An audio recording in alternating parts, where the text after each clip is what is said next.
تو اس کے اوپر ڈبیٹ ہوتا ہے مئی 49 میں. تب یہ طے ہوتا ہے کہ سپریٹ الیکٹڈ کو رد کیا جائے.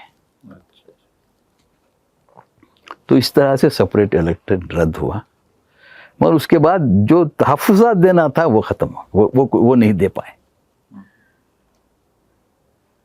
صرف آرٹیکل 29 اور 30 انٹروڈیوس ہوا وہ کمیٹی کی بنا پر، باقی کے جو بھی چیزیں تھے اس میں کوئی تبدیلیاں لائے نہیں. تو یہ جمہوریت ہے. تو سوال یہاں پیدا ہوتا ہے کہ اس وقت کے یہ 1947 میں مسلم قیادت کو معلوم تھا کہ یہ ہونے والا ہے. جب پارٹیشن ہو گیا، پارٹیشن کی بربادی، یہ سب نے دیکھا ہے، وہ ایک الگ ہی چیپٹر ہے. میں خاص کر جو اس طرح کا امبیڈکر کا انکشاف تھا اور بہت سے رہتے ہیں، تو اس کے بعد 47 کے بعد ہم نے کبھی کوشش نہیں، مسلم قیادت اس وقت پر ان چیزوں پر غور نہیں کیا کہ ہم اپنی اس ماحول میں ہم جا رہے ہیں، ایک میجارٹینین گورنمنٹ بنے گی تو وہاں ہمارا رول کیا ہونا چاہیے، ہم کس طرح سے یہ کرنا ہے. کبھی اس پر ہم غور نہیں کیا اور اس کے لائے عمل بھی نہیں کیا. تو یہ دستور بننے کا ایک پروسیس جو چلا، خیر دستور بنا، جمہوریت بنی. سوال 47 کے بعد اقتدار کانگریس ہو گیا. یہ کانگریس کی ذمہ داری تھی کہ اس آئین کو اور جمہوریت کو مضبوط کریں. کانگریس نے صحیح قیادت دی پنڈت جواہر لال نہرو کی لیڈرشپ میں، اور ملک مضبوط ہوا. سیکولرزم کو اڈاپٹ کیے. حالانکہ یہ جو پارٹیشن ہوا تھا مذہب کی بنا پر ہوا تھا، مگر ہندوستان کے لیڈروں نے مذہب ایک مقصد نہیں بنایا. جیسا پاکستان میں اسلامی جمہوریت بنی یا ہندو جمہوریت نہیں بنی، یہ تو کانگریس کے جو لیڈر ہیں ان کی دین تھی. تو اس طرح سے کانسٹیٹیوشن بنا، اور کانگریس کی لگاتار 30-40 سال کی قیادت میں ہماری کانسٹیٹیوشن بھی مضبوط ہوا، ہماری یہ آئین بھی ایک آئین ہے، اور ڈیموکریسی بھی مضبوط ہے. اس میں دو،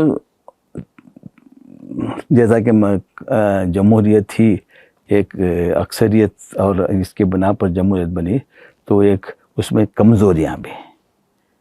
میں یہ کمزوریوں کی ذکر کرنا ضروری ہے. جب میجارٹی آ جاتی ہے، اگر جو اقتدار، قبل اس کے کہ اس موضوع پر آئیں، اور چونکہ یہ بھی تفصیل طلب اور موجودہ کرنٹ افیئرس کا سب سے اہم موضوع ہے، جو موجودہ حکومت چل رہی ہے، وہ دراصل لوگ اس سب چیزوں کو بہت زیادہ محسوس کر رہے ہیں. تو میں چاہوں گا کہ اس کو اگلے ایپیسوڈ کے لیے رکھتے ہیں کہ آپ نے جن باتوں کی طرف نشاندہی کی ہے، وہ یقیناً وہ بات بہت ہی ایک تاریخی ہے. تاریخی اعتبار اس اعتبار سے ہے کہ لوگوں کو یقینی طور پر اپنے دستور کے بارے میں صحیح علم نہیں ہے، اور نہ لوگوں کو اس معاملے میں جانکاری دی گئی تفصیلی طور پر. جیسے کہ آپ نے ابھی ڈاکٹر بھیم راؤ امبیڈکر کے تعلق سے 1930 کا حوالہ دیا. راؤنڈ ٹیبل کانفرنس میں انہوں نے جو کہا، جو سوالات کیے، جو جوابات دیے، وہ یقیناً اس وقت کے لیے بھی اور آنے والے دنوں کے لیے بھی تمام لوگوں کے لیے سوچنے کا اور غور و فکر کا مقام ہے کہ کس طریقے سے ہندوستانی آئین تیار کیا گیا. ایک ذہن کار فرما تھا، اور اس کے بعد جو جو ہوا، جیسے حالات آئے ویسے ویسے وہ تیار کر دیے گئے. جمہوریت کے تعلق سے کسی شاعر نے، غالباً علامہ اقبال نے، کسی شاعر نے کہا ہے کہ جمہوریت ایک طرز حکومت ہے کہ جس میں بندوں کو گنا کرتے ہیں، تولا نہیں کرتے. وہاں آدمی کا، شہری کا کسی تعلیمی اور سماجی اعتبار سے انتخاب نہیں ہوتا ہے، بس سروں کو گن لیا جاتا ہے کتنے افراد مشتمل ہیں، کتنے افراد پر مشتمل ہیں، اور ان کو وہاں چاہے راجیہ سبھا ہو یا لوک سبھا ہو یا ممبران یہ اسمبلیز ہوں اسٹیٹس کے، جہاں بھی ہوں، کونسل ہو، ضلع پریشد ہو، کہیں پر بھی بہرحال افراد کو دیکھا جاتا ہے کہ کس پارٹی سے کتنے تعلق رکھتے ہیں، اور اسی لحاظ سے حکومت ہوتی ہے. ڈاکٹر صاحب، ہم آپ کے شکر گزار ہیں کہ آپ نے چند ایسی باتوں کی جانب توجہ دلائی ہے جو باتیں لوگوں کے دلوں میں تو تھی لیکن شاید زبان پہ نہیں آ پاتی ہیں باتیں. آپ نے بہت قیمتی باتیں رکھی ہیں. امید ہے کہ ہماری آنے والی موجودہ نسلیں بھی اور آنے والی نسلیں بھی اسے یاد رکھیں گی اور اس کے مطابق اپنے دستور کا، ہندوستانی دستور کا مطالعہ کریں گی. بہت بہت شکریہ. شکریہ.